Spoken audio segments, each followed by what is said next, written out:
Good afternoon, everybody. 2 years ago, after several years out of politics, I decided to return to the front line. I have to say, there was some reluctance, and initially I'd thought, when Rishi Sunak called a snap election, that it would be beyond me. But I did it, and I was very, very proud. That evening, going into the morning of July the 5th, 2024, to be the elected member for Clacton-on-Sea. I was very proud of that evening, and I have to say, the last 2 years, I've really enjoyed the job of being an MP. The people, the constituency, it's an office that I genuinely adore. I couldn't have believed that night that we'd have rocketed to the top of the opinion polls, and now we've been number one for the last 350 opinion polls in a row, often with big leads. We've also built the biggest membership of any political party in the country. And of course, on May the 7th, just gone, we achieved some huge successes in the local elections. Not only did we achieve breakthroughs in Scotland and in Wales, but we absolutely dominated in the Midlands and the North, the old Labour heartlands. And that is why Keir Starmer is now on his way out. Not to forget that in East Anglia, the Conservatives have now by us been reduced to nothing more than a rump. It seems to me that the establishment have now decided that they can't beat us fairly, so they've chosen to use foul means. Let me be absolutely clear. After the furore and the media pile-on, well, not just the media, the other political parties too, let me be absolutely clear. I have done nothing wrong. I have not broken the law in any way at all. I have not misused public money. And you know, for the first 2 years of being an MP, my personal MP expenses are zero. Not, of course, that you'll read about that in mainstream media. And yes, of course, Parliament has its rules about how members ought to behave. And I believe I've absolutely obeyed those rules and done so under getting good legal advice. The standard rules are clear. This is what they say. The code applies to members in all aspects of their public life. It does not seek to regulate what members do in their purely personal lives. Now, it would seem from the last couple of years, from the way I've been treated, that the press would rather our members of Parliament had no assets and no wealth at all. They seem to fundamentally object to any MP that has outside income. Indeed, they view those that have continuing business interests with severe skepticism. Making money is not a crime. Now, going back to the 90s, I was in the commodity markets. I had a very, very good high-earning career. I gave that up at a huge cost. Being a member of the European Parliament for 20 years cost me a huge amount of money. But I did it because I had a goal.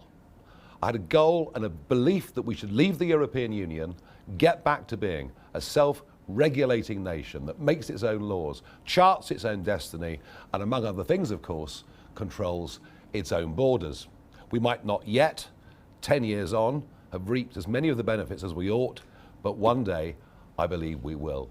And let's be frank, if I hadn't done what I'd done, there would have been no referendum, there would have been no Brexit. I came out at the end of that with very little money indeed. But over the last 10 years, I've been writing, I've been lecturing, I've been broadcasting, I've been investing. I promoted 1 or 2 financial products, and for those that followed me into them, they've more than doubled their money, which I'm pleased about. I also worked extensively in those years of 2021 to 2024 as an influencer with over 7 million followers on social media. So yes, over the last 10 years, I have financially done well, but that of itself should not be looked upon as a crime. And yes, I had the equivalent of a lottery win, a large personal gift. And I'll come to that and the details of that in just a second. The really big question that I want to pose is, do we want leaders that know how to make money? Do we want leaders that have run businesses, employed people, and understand how the world works? Well, I'm going to argue today, we absolutely need successful people from all walks of life, but particularly from business and industry. We need them not just in Parliament, we need them in government if we're even going to have half a chance of turning around the dire economic state this country now finds itself in. Contrast that with a cabinet, 24 men and women, not one of whom has any serious experience of private business, who frankly haven't got a clue. So don't be surprised that in economic terms, we are going down the drain. Now, Standards investigating me over the gift has now reared its head again as a result of a lot of copy in this week's Sunday Times, incidentally written by a journalist who publicly says that he despises me. And despite the fact that many of the things that were written in the article were wholly inaccurate or indeed irrelevant, yet another Standards investigation is underway. Standards are now being used as a political tool. On the gift, it was given to me on an unconditional basis. I can do with that money exactly as I wish. But there is a much bigger reason why I'm going to need that money, and it's simply this.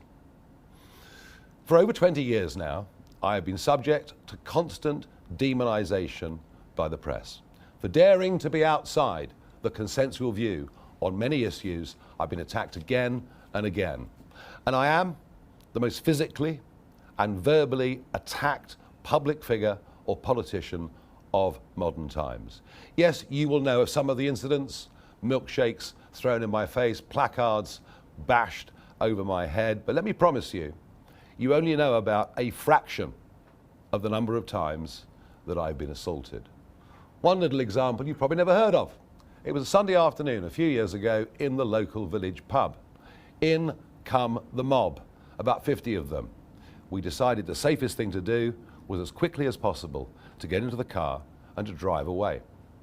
But the mob surrounded the car, banging on the bonnet and the windscreen, kicking the side of the doors. It was a genuinely dangerous and terrifying situation to be in.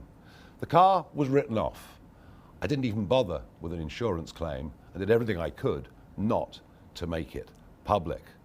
But these are the kind of things that I've had to put up with over many, many years. And over the last year it's got worse, with an attack on my home very similar to the one that the Prime Minister suffered, and literally daily online calls for me to be murdered. For some reason, that doesn't seem to worry the police.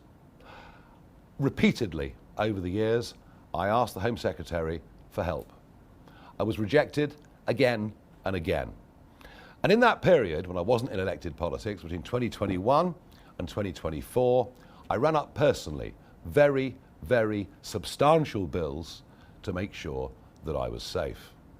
When I became an MP, Parliament said, yes, we will help you with security. But almost unbelievably, just a couple of days after the murder of Charlie Kirk, 70% of that security funding was withdrawn.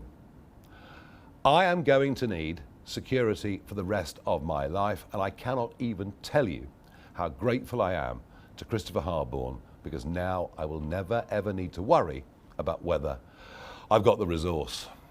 Well, the new attack from the media is that somehow I am a crook, I am dishonest. Yet another reason to hate me. Commentators over the weekend have said, oh, look at the interviews Nigel's doing. He's not himself. He's getting angry. Well, here's why.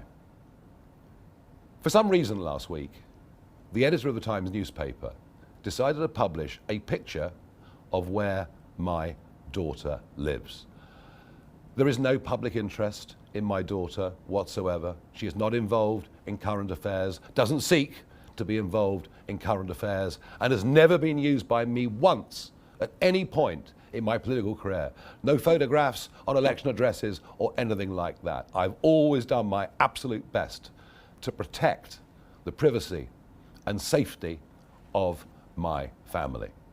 By publishing that photograph, the editor of the Times has directly threatened her security. I wonder what happened to the Leveson inquiry of years ago, an inquiry that sought to bring better balance between what the press could do and families of those in public life. Worse still, she now has broadcasters haranguing her. Sky News were one of them, and when I questioned them on it, they willfully and deliberately lied and said on their channel that they hadn't contacted the family. Well, let me be clear.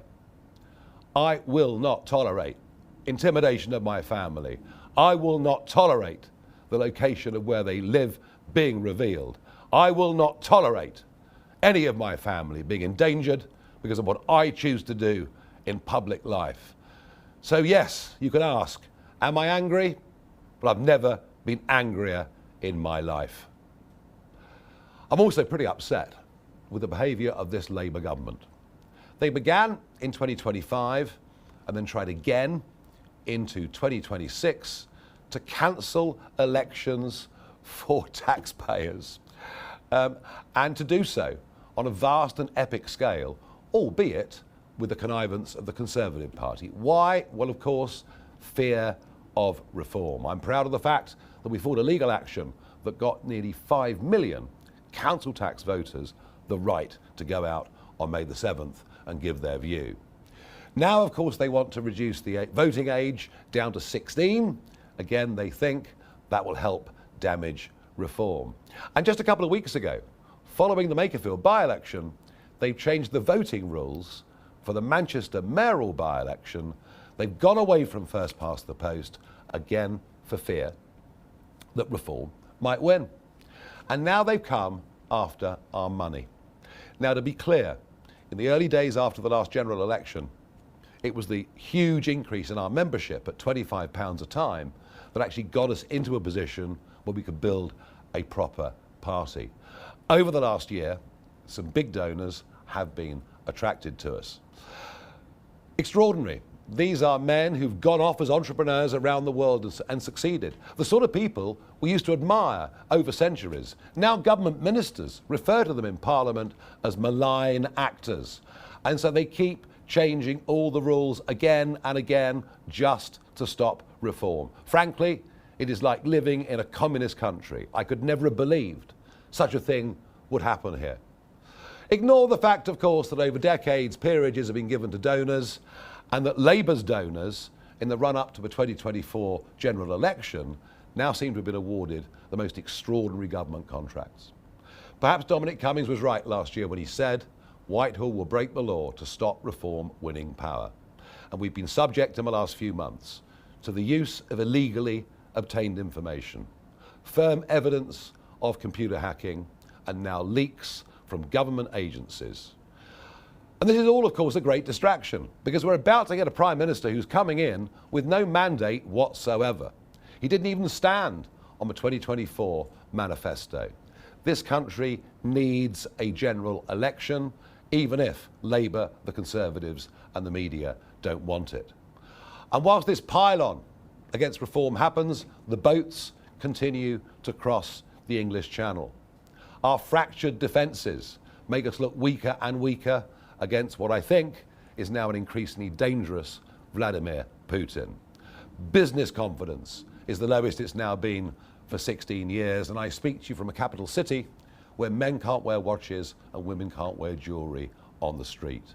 Britain is broken and the public know it, and we need change. Now, the issue with my daughter was the final straw. Enough is enough. And I thought over the weekend, what shall I do? I could go out and try and make some real big money. I could go to the USA, where I've got plenty of offers. And then I thought, why should I be judged, today or in history in the future, by Sky News and their ilk? Why should they be the people that decide my fate when, as I repeat, I've done nothing wrong? I've thought about it hard, and I've decided today I will resign as a Member of Parliament for Clacton-on-Sea, thereby forcing a by-election, which should happen, I hope, in short order. No, I've decided that the people of Clacton should be the judges of my actions. This will be a people versus the establishment by-election. It's a chance to stick two fingers up to the entire establishment, to frankly tell them where to go. And that is why I will be putting my name forward to stand in this by-election. I will fight to win. I will fight to continue the political revolution that reform has started. And I would say this to you, the voters of Clacton: if I win, you win. Because if I lose, they win. And we will never, with the two old parties, get the type of fundamental change that we need to fix broken Britain. Thank you.